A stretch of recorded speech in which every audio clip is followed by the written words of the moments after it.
It's time for Around the Ozarks News, brought to you by the Springfield Greene County Park Board, Thompson Sales, Kitchen Lane USA, Advanced Car Care Center, and Smouse Brothers Foundation Repair. Here are your hosts, Ethan and Sarah Foreheads. Hey there, good morning to you on Tuesday. Hope your Monday was good, and now we are moving on to Tuesday, and we got some news to tell you about. All right. A Springfield man was tracked down after robbing a bank on Friday on East Sunshine. Police say Oscar Hoskins had a friend drive him to O'Bannon Bank. Hoskins, they say, walked in, demanded money, and left. He was arrested a few hours later at a house on East Lauren Street after a short standoff. Okay. Well, this is a story that we covered yesterday. It was big over the weekend. Authorities in Newton County, Arkansas, now, though, say they've actually tracked down and killed the bear that they believe to be responsible for attacking and killing a man from Springfield while he was camping last week. The bear was seen on a camera at Sam's Throne Campground in the Ozark National Forest, just a few yards away from where that fatal attack took place. The bear on the camera was the same bear that the man had taken pictures of prior to the attack and sent to his family, telling them that there was a bear hanging out near his campground. Game officials said their dogs treed the bear. They determined there was an extremely high probability that it was the exact same bear that was responsible for the fatal attack on the man. The campground and surrounding areas are still closed while they sort all of that out. Sad story. Mm-hmm. It's interesting because they actually sent the bear off to do, I don't know what you call it, for lack of a better term, like an autopsy to get DNA to make sure test, that it, right. Yeah, just interesting. Yeah. And I was reading, that's the second fatal bear attack in Arkansas in not too long. It hasn't been very long since the other fatal bear attack in Arkansas. It must have been out of our viewing area because we didn't report on it. Right. But interesting nevertheless. Yeah. This is a sad story. The longtime director of the Springfield Greene County Parks Board has died. Dan Kinney, the Dan Kinney Center. He served as the parks director from 1977 through 2006. During that time, Greene County's parks grew from 33 parks to 88. The Turkey Trot started under Dan Kinney. And he also helps establish the Springfield Lasers pro tennis team. And I knew him from spin class. We used to do spin class together every single day. Is that right? Yeah. I remember you talking about him. I forgot it was spin class. It was spin class. And I would wear Caroline, my daughter, in like a backpack, like a front pack on my spin bike. So she would be hanging from me on a backpack and I'd be on the stationary bicycle, Yep. And so he watched her grow up, and I'm sad. He's 83 years old. He was 83 years old and just a nice man. So, well, I mean, for the parks to grow by 50 or so during his tenure is pretty incredible. That's a lot of parks. Mm-hmm. And the Turkey Trot. I mean, that thing is huge. Yeah. Okay, switching gears now. Lots of road construction going on. We told you a lot yesterday, the eastbound CC over Highway 65, that's closed in Ozark for a month while they are working on that. The city of Springfield also announced they are closing the intersection of Walnut Street and Broadway Avenue in Springfield. That'll be closed down for 2 months. City leaders say they've been getting a lot of calls from concerned residents that people are speeding through there, making for dangerous conditions. So construction crews are going to be making some improvements, adding some speed bumps, better sidewalks, a narrower street, apparently, that will have a better line of sight for drivers to try to make it safer.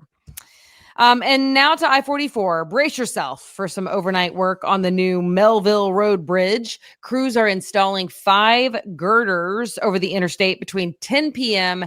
and 5 a.m. So that starts tonight at 10 and goes through Friday. So each late night, that's going to be happening.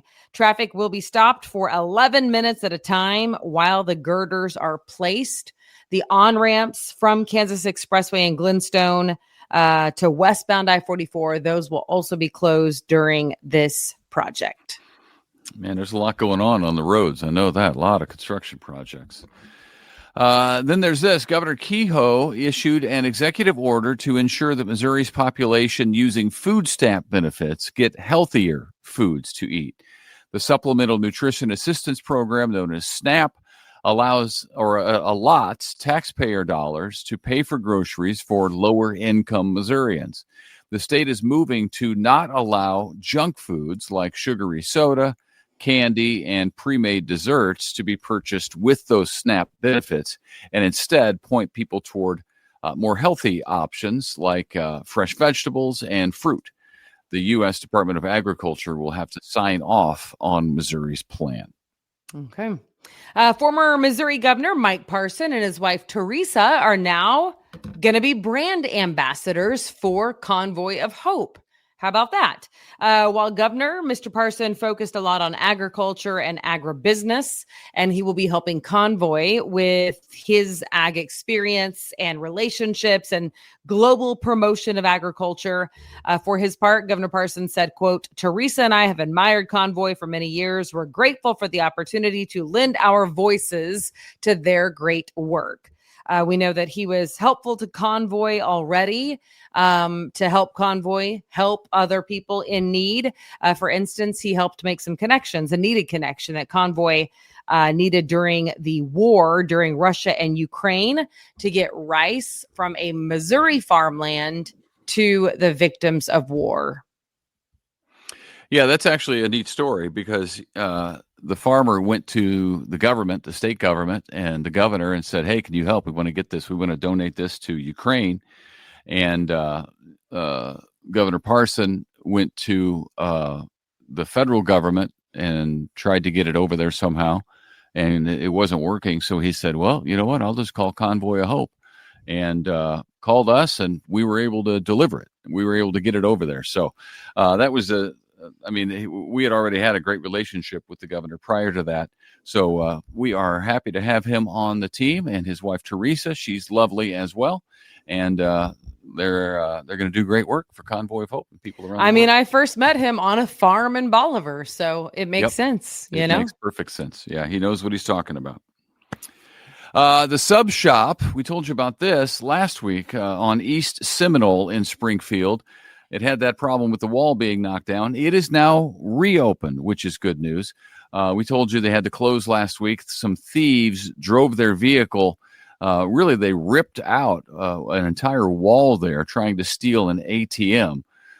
So they had to shut down the business. It makes it tough when you're a business owner and you have to shut down for a few days unforeseen. But they had a lot of customers in line yesterday as they were opening back up to try to get their business back together. So the sub shop on East Seminole in Springfield is open yet again. That's good. Yes, it's good news. All right. That is all we got, other than don't forget to go to aroundtheozarks.com. We like to point you to our events page because it's a good one. I'm not taking any credit. We have a team of people who put that together, but it is a really good events page, just so you know. Also, there is a contest page, and we are giving away this week 2 tickets to go see the Kansas City Chiefs at Arrowhead Stadium versus the Commanders. That game is happening on October 27th. And all you have to do is submit a picture of yourself or your friends in Chiefs gear somewhere around the Ozarks. So submit that picture to win, and 2 people are going for free. Yeah, we're giving those tickets away. That's happening. So it might as well be you, right? You got Chiefs gear. Take a picture of yourself and enter the contest. Maybe you can win. All right. Thanks for joining us. We hope to see you back here tomorrow morning. Until then, hope you have a super great day. See ya.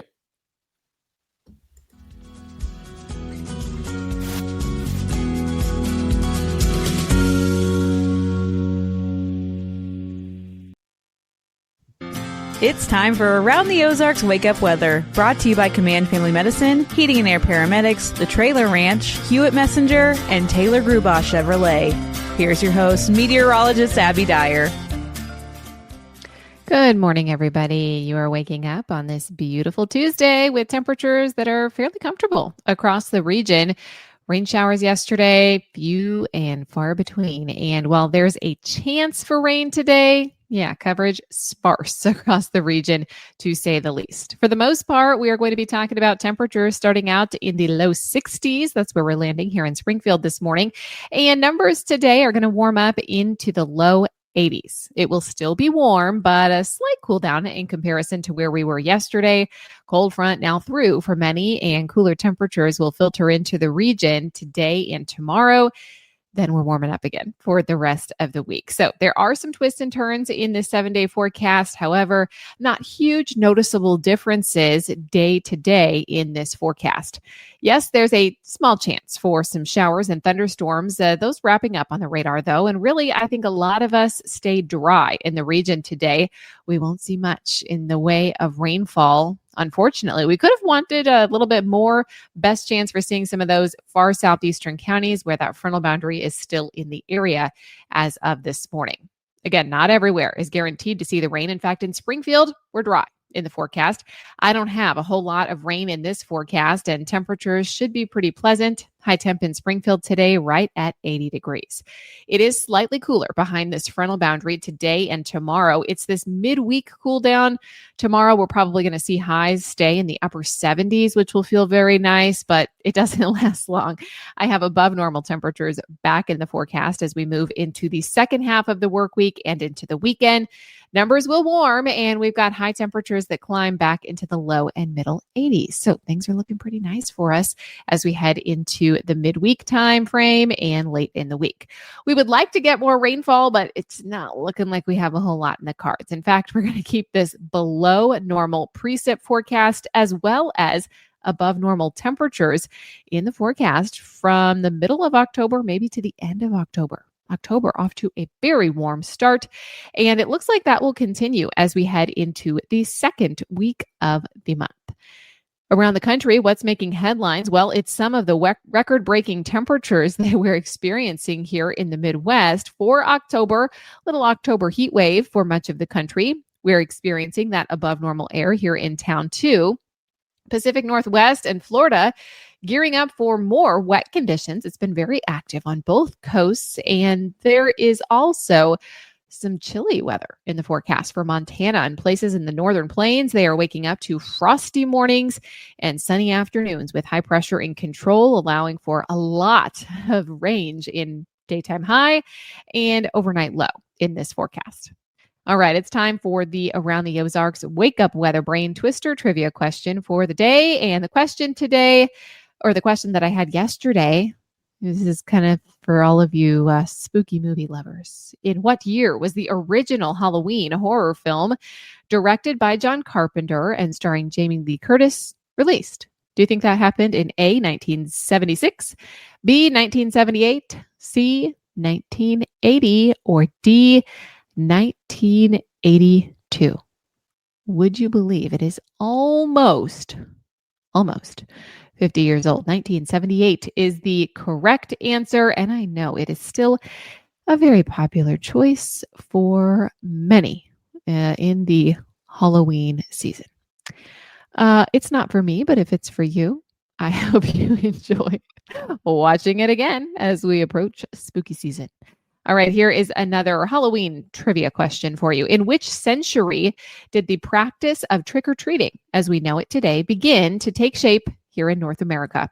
Do you think this started A, in the 17th century, B, the 18th century, C, the 19th, or D, the 20th?